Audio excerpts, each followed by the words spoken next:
Се враќаме во студиото, не очекува 20 на минути од се надевам еден густ и добар занимлив разговор, бидејќи јас имам двајца гости во студиото, иако професорот Денко Магајски ни е на Zoom, а професорот Владо Вучковски е во нашето студио. Добро утро и за двајцата. Добро утро. Очекувам Денко да го добијам така е. Професоре Магајски, добро утро и за вас. Добро утро, Сашо.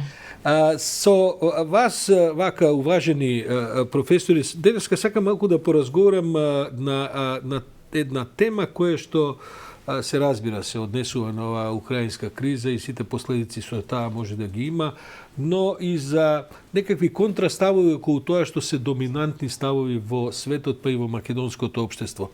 Сепак, професоре Магајски, гледам еден ваш силен напор во последните 4-5-6 дена, иако тоа го правите во континуитет, но откако изби украинската криза, да се обидете на некој начин да осветлите и да освестите една македонска јавност која што се чини помалку и подзаспана или замината во една друга насока од тоа што би можело да се толкува како случување во и околу Украина. Ви поаѓа ли од рака од тоа, бидејќи ви ги читам последните 2-3 колумни се силно насочени кон освестувањето за опасноста што се раѓа на исток, би рекол.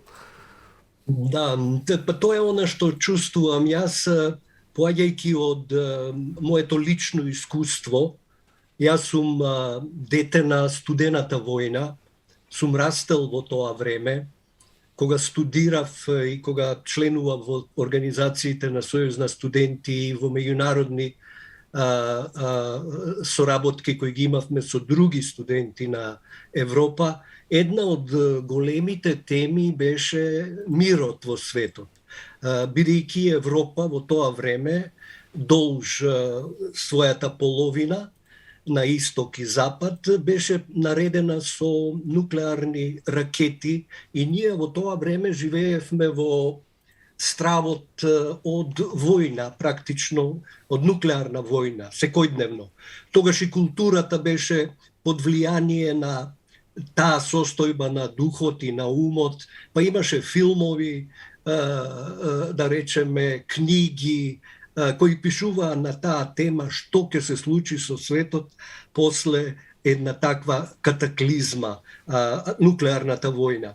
Значи имаше една свест и 90-тите години кога се распадна Советскиот сојуз, како да се загуби тој страв.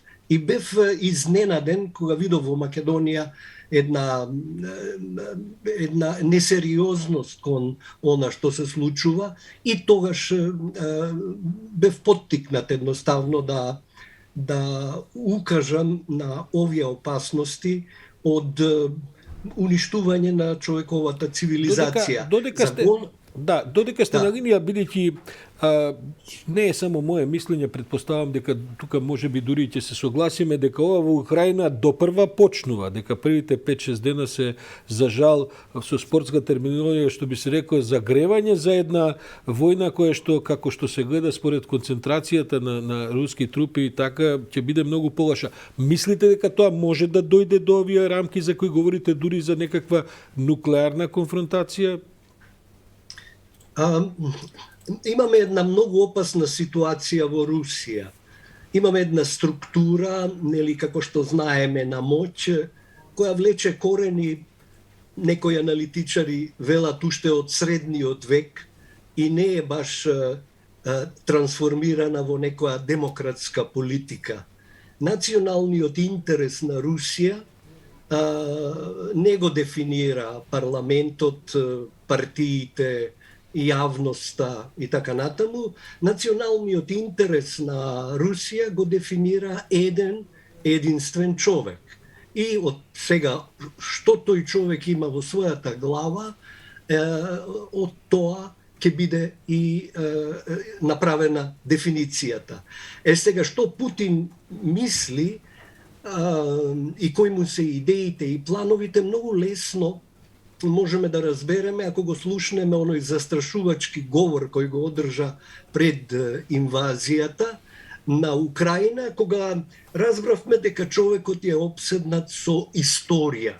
Ако се сеќаваш и кај нас во балканските војни во Југославија, политичките водачи беа обседнати со минатото.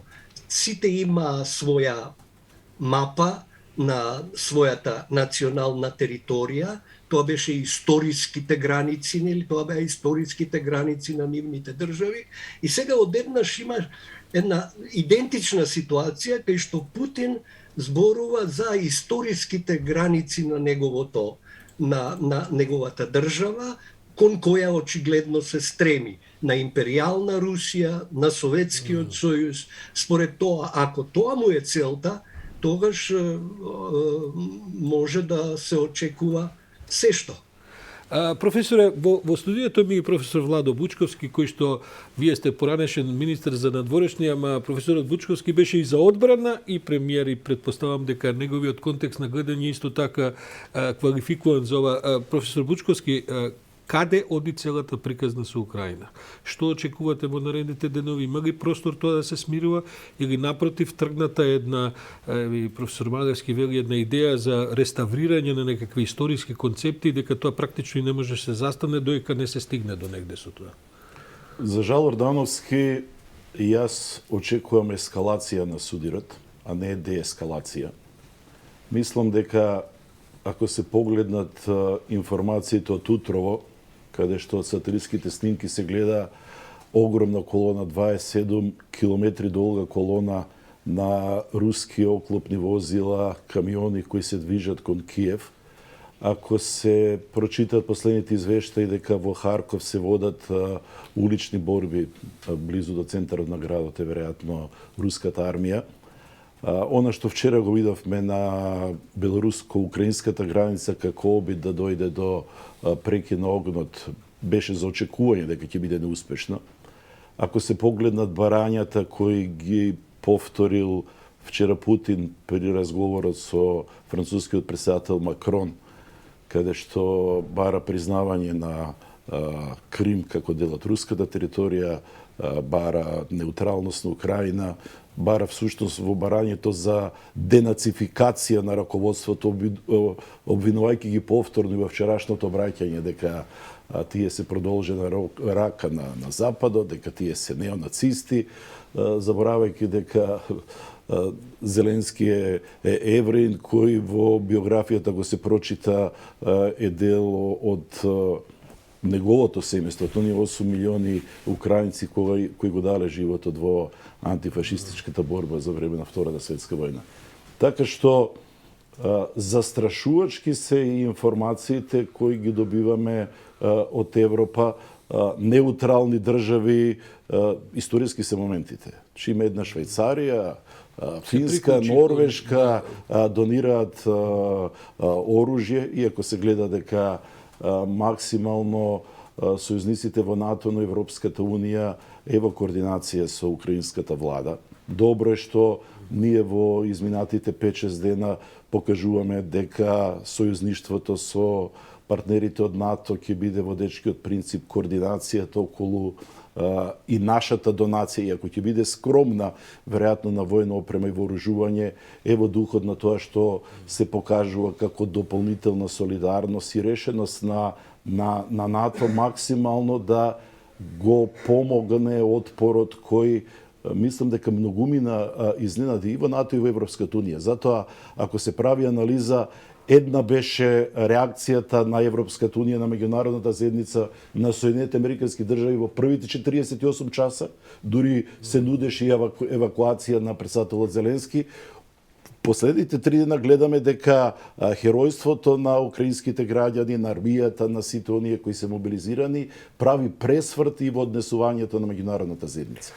Професоре, би сакал и вас и професор Магарски прв да малку ако ми дозволите да бидам адвокат на ѓаволот овдека и да се обидам да ве конфронтирам на една тема која што се провлекува и во македонската јавност. Не сум сигурен дека луѓето кои што се на руска страна во конфликт тоа така би го формулирале, но во светот е легитимна, вие професоре Магарски во денешната колумна тоа го разговарате, практично еден руски став кој што има поддршка во светот, а кој што значи противење на она што во теоријата се нарекува либерална хегемонија, ширењето на либералната демократија во светот и колку е сега Запад во право да дури наметнува, барем такви се толкувањата, и во соседството на Русија, што потоа се коси со нивните стратегиски интереси и така натаму, и не е ли Русија во право да се плаши од НАТО на своите граници и така натаму.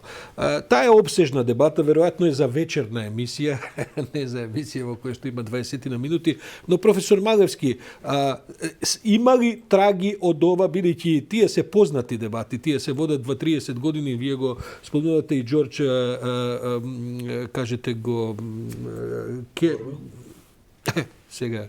Кенан. Така е, се извинувам, ми на името, но тој не е единствениот кој што предупредува на тоа, има многумина други од една поконзервативна, би рекол, либерална демократска линија. Има ли право Русија да се плаши од таа либерална хегемонија, па дури да се спротестава на незиното ширење?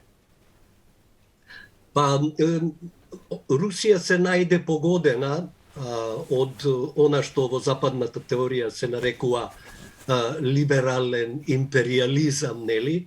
А тоа е продор на демократијата и слободата во земјите на источниот блок. Морам да кажам, на голема радост на мнозинството на граѓаните на тие земји.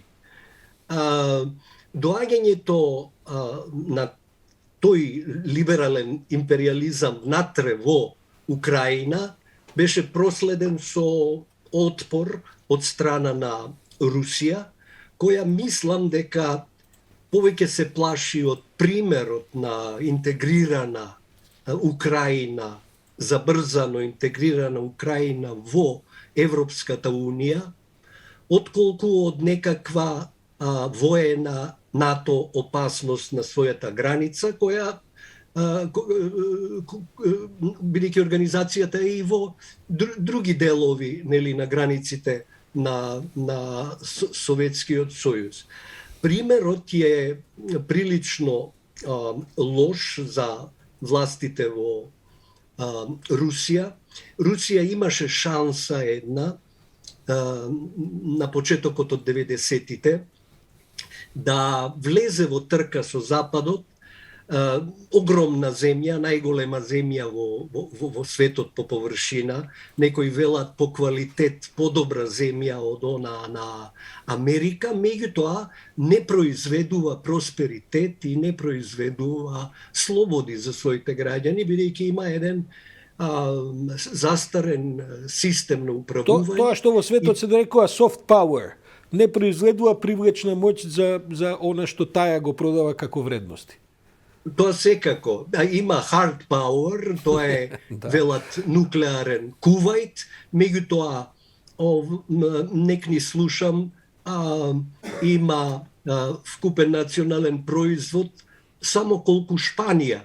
Тоа ја прави земја од втор ранг меѓу големите сили и наместо во таа трка Путин ја станува апсолутен владетел, нели, по првите успеси во тие 10 години и одеднаш разбираме дека е многу важно што тој лично размислува, бидејќи ги формулира таа надворешна политика на својата земја и на наше големо запрепастување разбираме дека историјата, минатото и сето тоа што го видовме и кај нас во Балканските војни доминира со неговиот ум. Има тука многу што да се зборува. Можеме да се вратиме назад, знаеш, и да кажеме дека сгреши Западот што се ширеше, дека Америка требаше по војната по крајот на студената војна 91 да се повлече назад, да ја остави Европа да си ги решат безбедносните дилеми со Русија заедно во еден заеднички безбедносен аранжман. Сето тоа се дискутираше во тоа време и лично бев и поблиску до една таква идеја Русија да стане дел од еден заеднички безбедносен аранжман во тоа време, но настаните тргна во друга насока, а и стравовите дека Русија е автократска земја која ќе има сериозни проблеми со демократијата, се покажа како точно. Професоре, тоа не води професор Бучковски до тезата имаат ли право помалите народи, иако Украина е 44 милионски народ, ама еве и народи како македонци, како литванци, како естонци и така натаму, имаат ли право тие да си ја бираат собствената судбина и иднина, определувајќи се со својот државен суверенитет за нешто што самите ќе го решат, или мораат да водат сметка и да се повинуваат на некакви блоковски, сферски интереси на, како да кажем, на влијанија и на, би рекол, ако се гледа од таа страна, легитимни права на Русија да си го обезбеди соседството, се извинувам. Како сме, не само во правна смисла, прашувам и во морално-политичка смисла, како стојат тие работи? Па посебно ние македонците, врз основа на горкото искуство што имаме со бугарската блокада, очекував далеку повеќе да бидеме солидарни со ова што се случува со големата Украина, која ако се сменат за тоа и вие гледам анализирате во колумните и професорот Малевски, но и многумина кои се спротиставуваат во овие неколку дена на една конфузија што има посебно на социјалните мрежи, иако медиумите, политичките партии мислам дека одат во правец што мора да го држи Македонија, бидејќи ова се историски моменти кога повторно треба да бидеме на вистинската страна, борејќи се за легитимното право на малите држави, како што е Македонија, како што се балтичките држави, бидејќи ова е опасно сценарио ако се надоврзам на она што го навестува професорот Малевски, затоа што ако се враќаме на границите, ако Ленин и бојшевиците се виновни зошто границите на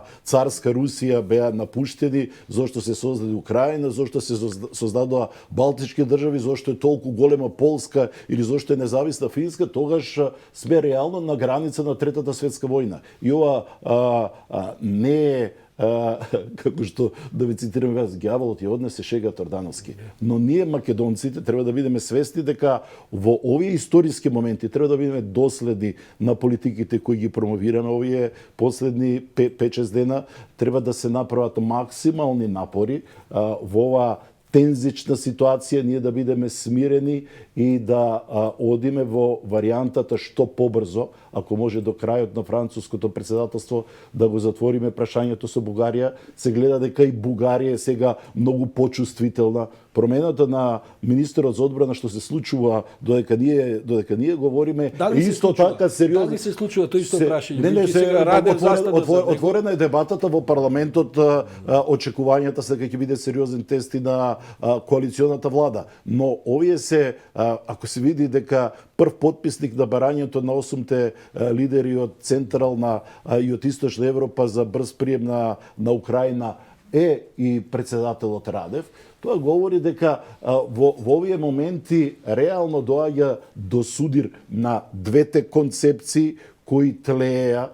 Беше збунета веројатно Европската унија, затоа сега мислам дека покажува за многумина и поостар одговор не само со санкциите, но со сето она што е подготвена да го пружи како поддршка, не исклучувајќи, јас не исклучувам Ордановски, читајќи ги извештаите во НАТО, кои почнува да говорат дека ако кибернетските напади од Украина се прошират и на дел членките на НАТО, ќе биде активиран членот 5 од Вашингтон. Да, тоа веќе не е географска војна да се води. Значи, и оние подценувања во јавноста на оние првични изјави што ги даваше нашата министерка за одбрана, сега добиваат сосема поинаква димензија. Мислам дека се отрезни и опозицијата кај нас, опинион мејкерите во нашата држава, мислам дека се на ниво да успеат да го наметнат овој наратив што се обидуваме и ние во оваа денешна емисија со професорот Малевски да го направиме. Пред само 30 на минути овдека седеше и подпредседателот на ВМРО ДПМН господинот Александар Николовски, кој морам да кажам дека имаше кристално чист став околу тоа. Тоа е за Што поздравување. е позицијата на ВМРО и така натаму.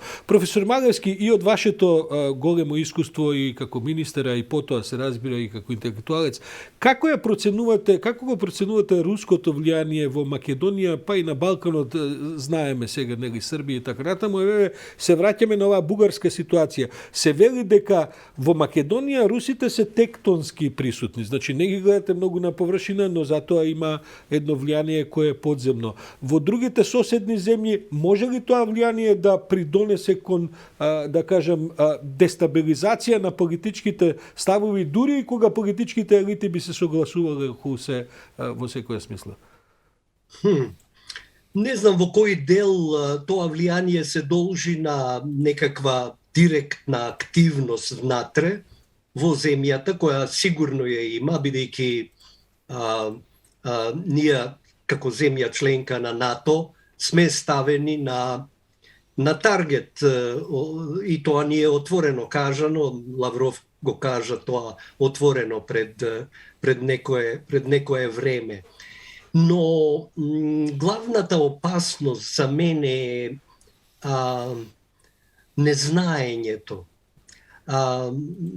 Фактот дека ние не се трудиме доволно да го образуваме народот, тоа ни е нашата, мислам, основна мисија, да го еманципираме од тие наслаги на минатото кои што се вкоренети во нашите мозоци и да го издигнеме на ниво, на некој начин, на вредностите кон кои се определивме на Запад.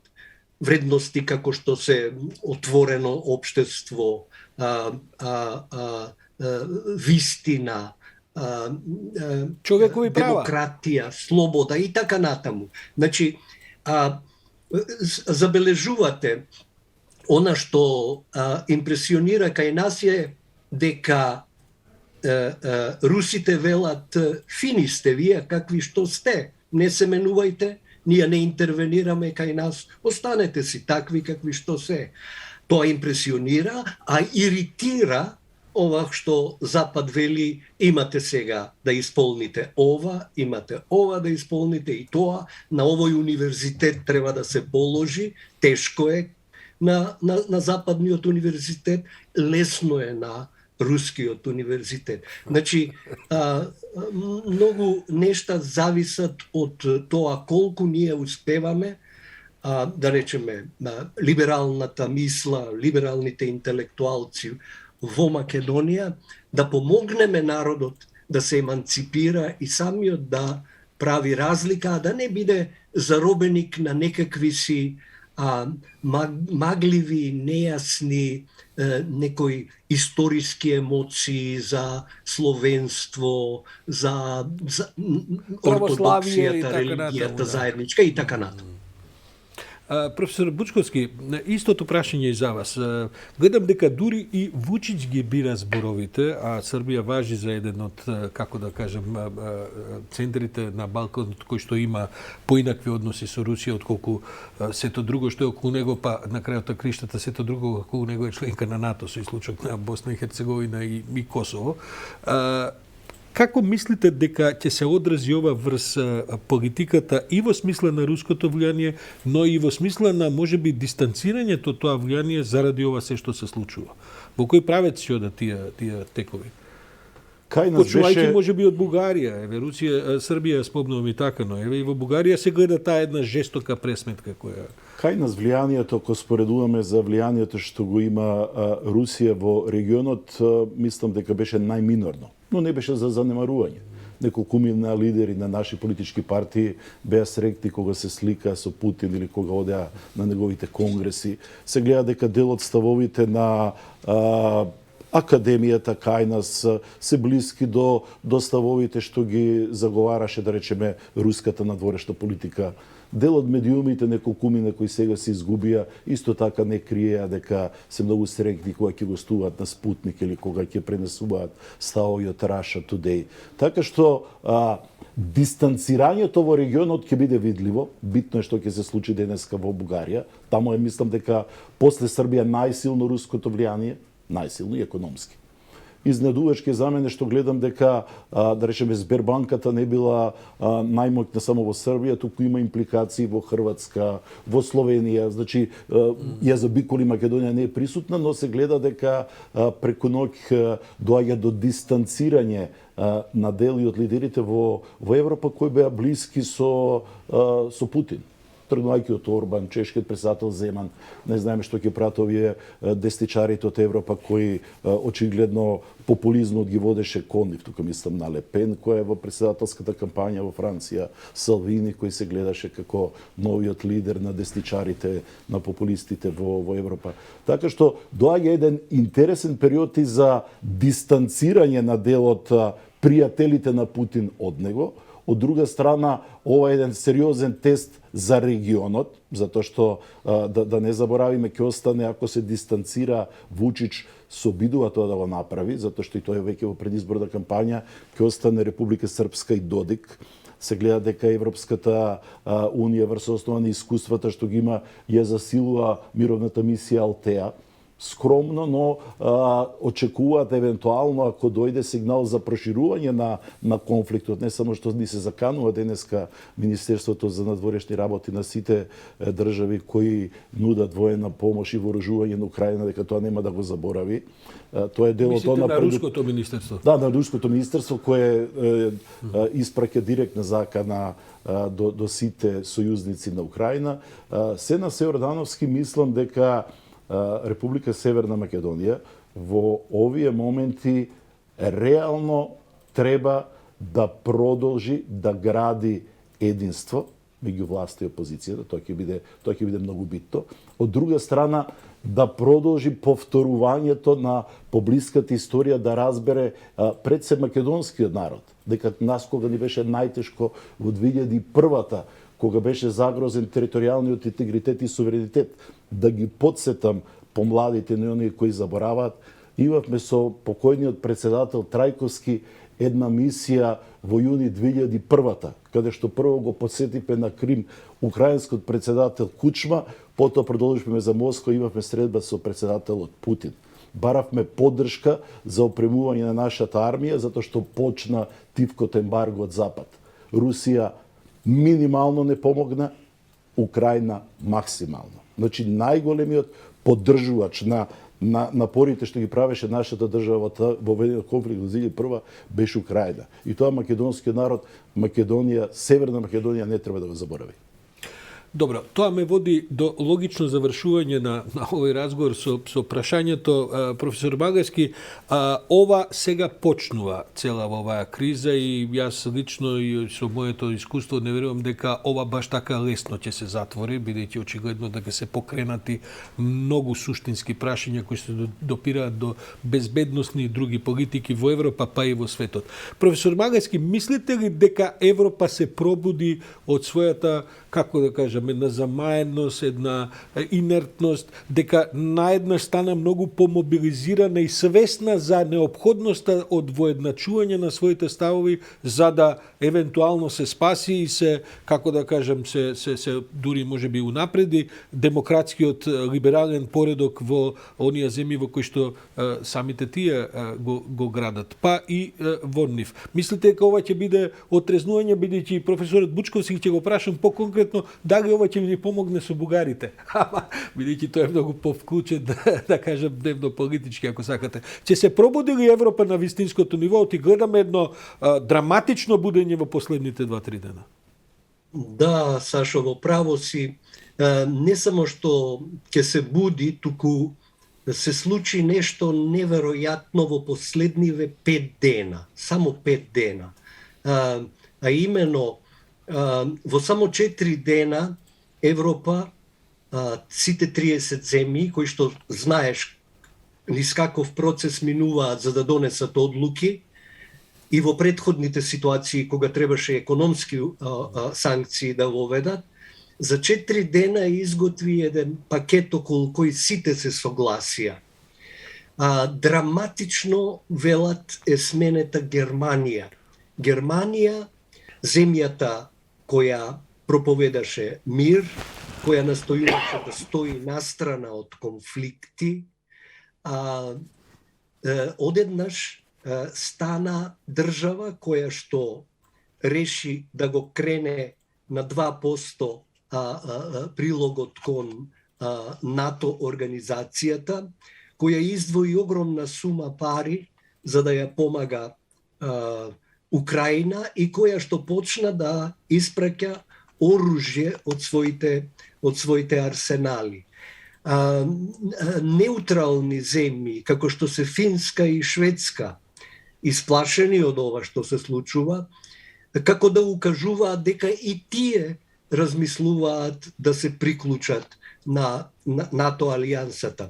Значи, она што Путин го направи е да му даде една нова причина за постоење на Западниот сојуз и верувам дека тоа не му било иницијалната идеја. Иницијалната идеја било секако дека ќе се разбегаат сојузниците, ќе се раскараат, нема да можат да се обединат околу санкции, нема да учествуваат директно со оружје, барем не сите, и дека тоа ќе му е олесни работата. Предизвика нешто сосема спротивно.